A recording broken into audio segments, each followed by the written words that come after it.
اچھا عمل اچھی جزا، برا عمل سزا، برے عمل کی سزا، اچھے عمل کی جزا.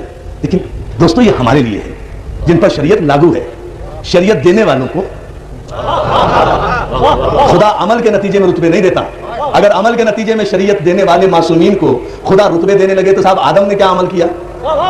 میں ابھی علی کی بات کہاں کر رہا ہوں، محمد آل محمد کی بات کہاں کر رہا ہوں. ابھی تو مجھے آدم سے نوح پر آنا ہے، نوح سے ابراہیم پر آنا ہے، ابراہیم سے موسیٰ پر آنا ہے، موسیٰ سے عیسیٰ پر آنا ہے. یہ ساری شریعتیں بیان کرتے ہوئے پھر خطی مرتبہ بتاؤں گا انشاءاللہ، پھر کچھ عرض کروں گا بہت سے مرحلے. ابھی آپ سے بھی جملے پر ذرا سی توجہ فرما لیں کہ اگر ہر عمل کی جزا کی وجہ سے آدمی کو بلندی ملتی ہے تو وہ ہم ہیں. اچھا عمل کریں گے اچھی جزا ملے گی، برا عمل کریں گے سزا ملے گی. یہ ہمارے لیے ہے، اس لیے کہ ہم پر شریعت نافذ ہے. لیکن معصوم شریعت لے کر آتا ہے. اسے خدا جب صاحب شریعت بناتا ہے تو اس کے عمل کا انتظار نہیں کرتا، اس کی تخلیق میں فضیلتیں دے دیتا ہے اور اس کی فضیلتوں میں کوئی اضافہ نہیں ہوتا، پروگریس نہیں ہوتی. پروگریس ہوتی ہے ہر اس عمل میں، اس شے میں، اس وجود میں جس میں بنیاد میں کوئی نقص موجود ہو، اس میں ارتقا ہے. جو ایولیوشن تھیوری ہے نا آپ کی، ارتقائی تھیوری، اس تھیوری کا مقصد یہ ہے کہ جہاں کوئی کمی ہوگی نا وہیں تو ارتقا ہوگا. اور خدا جنہیں معصوم بنائے ان میں اگر کوئی کمی ہے تو پھر ان میں کمی تو نہیں ہے.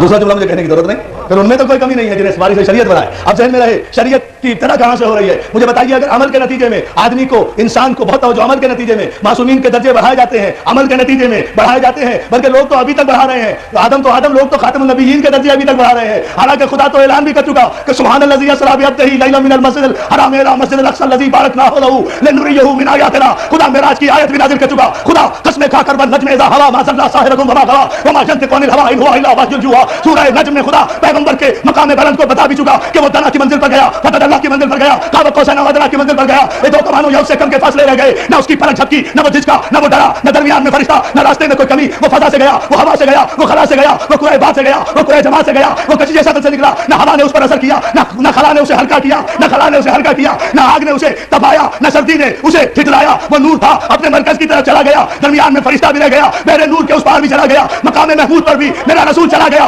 مقام محمود پر میرا رسول چلا بھی گیا. اور میرا رسول آج سے 1400 برس پہلے مقام محمود پر جا بھی چکا. اور ہمارا پاکستان کا شریعت مآب ٹیلی ویژن ہر خبر نامے سے پہلے یہی دعا کرتا ہے کہ پروردگار ہمارے رسول کو پہنچا دے اس مقام محمود پر جس کا تو نے وعدہ کیا. توجہ ہے، یہ عجیب دعائیں ہیں جو دی جا رہی، یہ شریعت مآب ٹیلی ویژن ہے. وبعثوا مقام محمود الذی وعدہ، اور پہنچا انہیں اس مقام محمود پر. یعنی ابھی پہنچے ہی نہیں، ان کی دعا سے پہنچیں گے. یہ شریعت آ رہی ہے، یہ شریعت آ رہی ہے.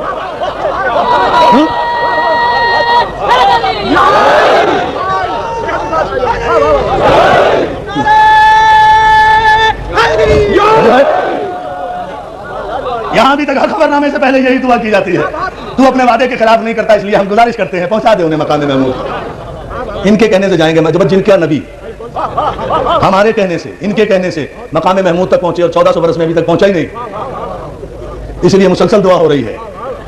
تو پھر وہ مسلمانوں کا نبی تو نہیں ہے جو پلک جھپکنے میں گیا بھی اور آ بھی گیا، جو کائنات کی گردشیں روک کر صلوات بھیجنا محمد، کائنات کی گردشیں روک کر پہنچے اس مقام محمود پر. توجہ ہے نا جان محترم، ذرا سا اس امر پر اور آپ توجہ فرما لیں. تو یہ پھر انشاءاللہ اس پر گفتگو کریں گے. لیکن لوگ اس امر پر غور کر لیں کہ آدم نے ابھی کون سا عمل کیا ہے. آدم نے تو کوئی عمل نہیں کیا، نہ کوئی عبادت کی، نہ کوئی سجدہ کیا، نہ کوئی نبوت کا اعلان کیا، نہ کوئی شریعت پہنچائی، نہ کسی کو مسلمان کیا، نہ زمین پر آئے، نہ کوئی مصیبت اٹھائی، نہ کوئی عبادت کی، کچھ بھی تو نہیں کیا. بنے اور مخصوص ہو گئے، بنے اور کائنات کی ساری قوتیں ان کے سامنے جھک گئیں. تو کس عمل کا اظہار کیا؟ آخر کس عمل کا کہ آدم کو اتنی بڑی عزت ملی جو کائنات میں کسی کو نہیں ملی. شریعت کا مفہوم سمجھ تو لو، پہلے شریعت کا مفہوم سمجھو. آخر آدم نے کون سا عمل کیا؟ عزیزو، آدم نے عمل نہیں کیا، نہ نماز پڑھی، نہ روزہ رکھا، نہ حج کیا، نہ جہاد کیا، نہ تبلیغ کی، نہ کسی کو مسلمان کیا.